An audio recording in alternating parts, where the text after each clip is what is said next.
respecto a las bradiarritmias, acordado bradiarritmias, todo ritmo por debajo de 60 latidos por minuto, en el MIR lo más importante es, por un lado, reconocer los síntomas que producen las bradiarritmias y, por otro lado, las indicaciones de marcapasos.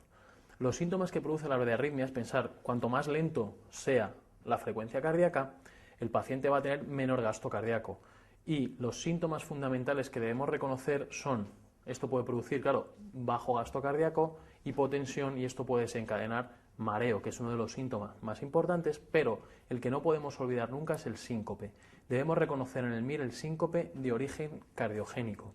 El síncope de origen cardiogénico es un síncope brusco, ocurre de repente, no tiene pródromos, es decir, el paciente no nota nada previamente y lo que ocurre es que se pierde el conocimiento y se pierde el tono postural. Pensad que la causa es que no hay flujo cerebral. No hay flujo cerebral, no hay inervación. Entonces el paciente pierde el tono muscular y se cae al suelo. Lo que sucede es que se cae y se golpea. Cuando veáis un paciente que haya perdido el conocimiento y tenga un traumatismo, ya sea craneal o en cualquier otro sitio, pensad en un síncope cardiogénico. ¿Qué ocurre? Que el paciente, después del síncope, se recupera espontáneamente y no tiene periodo poscrítico. Es decir, cuando se despierta, el paciente no sabe qué ha pasado, se despierta en el suelo, pero no está con bajo nivel de conciencia, como puede ocurrir con un síncope en un paciente que tenga una enfermedad del gran mal, que hace una crisis tónico-clónica. Pensad que la única diferencia entre un síncope y una muerte súbita es que el paciente se recupera, ¿vale? Entonces, eso por un lado, los síntomas. Y luego, importante que sepamos las indicaciones de los marcapasos. Pensad que todas estas indicaciones son cuando el paciente no tiene ninguna causa que haya provocado esa situación. Si hay una causa, no hay que poner un marcapasos, hay que recolocar la causa, hay que curar esa situación. Entonces, las indicaciones de marcapasos son 4 fundamentales. La primera es la enfermedad del nodo sinusal. Fijaos que os remarco que tiene que ser sintomática, es decir, que produzca esos mareos o esas pérdidas de conocimiento. ¿Qué es enfermedad del nodo sinusal? Pues se define como las pausas o los paros sinusales, es decir, que el nodo sinusal deje de mandar estímulos. Todos tenemos pausas o paros sinusales y ocurren sobre todo por la noche. ¿Cuándo son significativas esas pausas? Cuando son de más de 3 segundos por la mañana, es decir, durante el día. Si yo tengo pausas o paros sinusales de más de 3 segundos y que me producen síntomas de mareo o de síncope, tengo indicación de marcapasos. El síndrome bradicardia-taquicardia es otro tipo de enfermedad del nodo sinusal. Lo que ocurre es que estos pacientes alternan episodios de taquiarritmias, que generalmente es una fibrilación auricular paroxística, y lo que sucede es que cuando cardiovierten, es decir, cuando el paciente pasa a ritmo sinusal, tienen una pausa muy larga, y esa pausa les puede provocar un síncope. Cuando el síndrome bradicardia-taquicardia, esa pausa cuando recuperan el ritmo, es sintomática, tienen indicación de ponerles un marcapasos. Y luego está la bradicardia sinusal.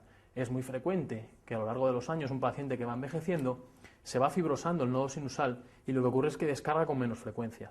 Pues si la bradicardia sinusal es sintomática, es un ritmo sinusal pero lento, 40-35 latidos, que produce síntomas, habrá que ponerle un marcapasos. El siguiente grupo son los bloqueos auriculoventriculares. Debemos recordar que tienen indicación de marcapasos los bloqueos AV de segundo grado tipo 1, es decir, los que hacen ritmo de Benkeback, solo cuando producen síntomas. Si no producen síntomas, no hay que hacer nada. Mientras que en los de segundo grado tipo 2, es decir, los que no hacen Benkeback, o los bloqueos auriculoventricular completos, se les pone un marcapaso, independientemente de que tengan síntomas o no. El tercer grupo que requiere implante de marcapasos son los pacientes que tienen enfermedad del seno carotidio de predominio cardioinhibidor. ¿Esto qué es? Pensad que el glomus carotidio es la zona donde están los vasoreceptores. ¿Qué es lo que ocurre? Cuando hay una subida de tensión arterial, se activan los vasoreceptores y a través del nervio de Hering van al núcleo del tracto solitario, y ahí lo que hacen es inhibir el simpático y activar el parasimpático. Con esto, al inhibir el simpático, tenemos menos vasoconstricción y menos frecuencia cardíaca y fuerza de contracción, y al activar el parasimpático frenamos la frecuencia cardíaca y vasodilatamos. Con esto lo que se pretende es que baje la tensión arterial. ¿Qué sucede? Que los enfermos que tienen enfermedad del seno carotidio se les activa el glomus carotidio por circunstancias que no son fisiológicas. Por ejemplo, al rascarse, al girar la cabeza, al anudarse la corbata, estos pacientes se les activa el glomus carotidio y tienen un desencadenante de bajarles la tensión y bajarles la frecuencia cardíaca. ¿Qué sucede? Que en función de lo que predomine, podemos tener un paciente que tenga solo una respuesta que llamamos cardioinhibidora, es decir, que baje muchísimo la frecuencia cardíaca por inhibición simpática y activación parasimpática.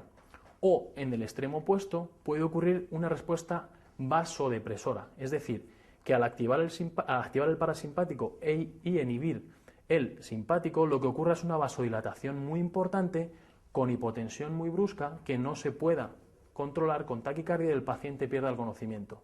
Son los dos extremos, en general hay una mezcla de los dos, pero cuando predomina lo cardioinhibidor, es decir, que con la activación del seno carotidio hay una frecuencia cardíaca muy lenta que produce síntomas, habrá que poner un marcapasos. Lógicamente, si la respuesta es vasodepresora, si yo pongo un marcapasos no consigo nada porque el problema es vasodilatación.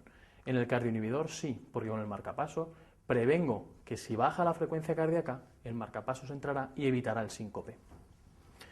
Por último, los que os cuesta más entender son los bloqueos bi- y trifasciculares. ¿Esto qué es? Si nos acordamos, en nuestro sistema eléctrico del corazón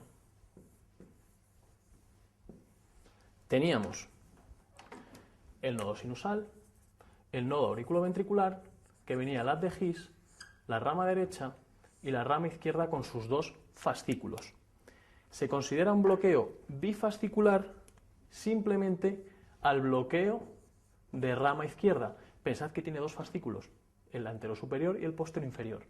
Y también será un bloqueo bifascicular la combinación de un bloqueo de rama derecha con cualquier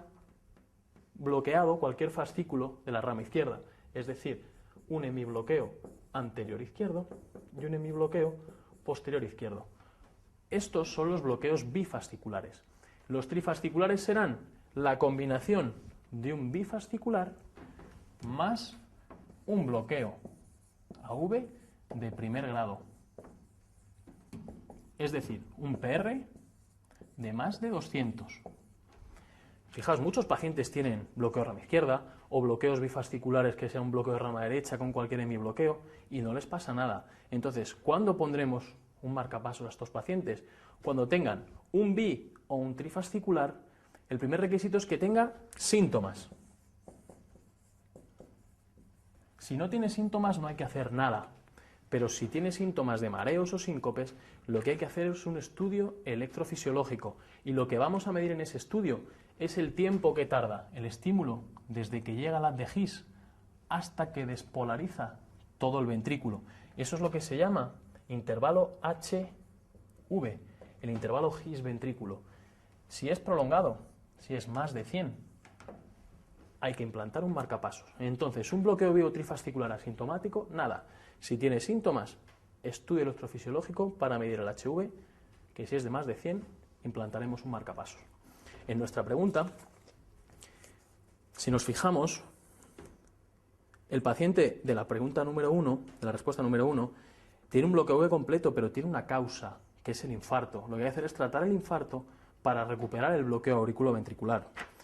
El de la pregunta 2, lo que tiene es un PR de 220, que es un bloqueo V de primer grado, y un bloqueo V de segundo grado tipo 1, asintomático, no hay que hacer nada.